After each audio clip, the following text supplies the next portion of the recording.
ये 10 दिन मेरी जिंदगी के मैं समझता हूं कि कीमती तरीन दिन थे। 10 दिन और 10 रातें मैं कैद तन्हाई में था और सारा दिन वक्त गुजारने के लिए सोचता था। जितना मेरा माइंड मुस्तकबिल की सियासत में आज क्लियर है, पिछले 40 सालों में नहीं था। मेरे सफर को 40 साल मुकम्मल हो गए। 1983 में कैम्ब्रिज से लौटा और आगाज हुआ और आज 2023 है, पूरे 40 साल हो गए।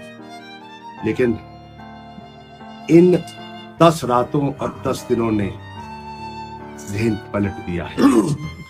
और अगर मैं कहूं कि अल्लाह के बाद इस हौसले में इमरान खान का हाथ और साथ है, तो ये गलत ना होगा। मैं शाह साहब आपका, जुल्फी बुखारी का, आपके बुजुर्ग वाजिद बुखारी साहब का, जो मेरे दोस्त, मैं शुक्रिया अदा करना चाहता हूं। जब मेरे पास मैले कपड़े थे और जोड़ा बदलने को नहीं था,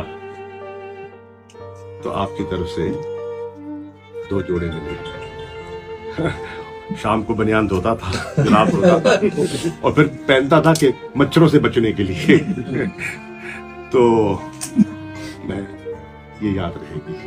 और वो 2 जोड़े मैं वसीयत सुविनियर अपने पास रखना चाहता हूँ। Thank you very much. और आपका शुक्रिया अदा करूंगा। आप हमारे वालिद हैं।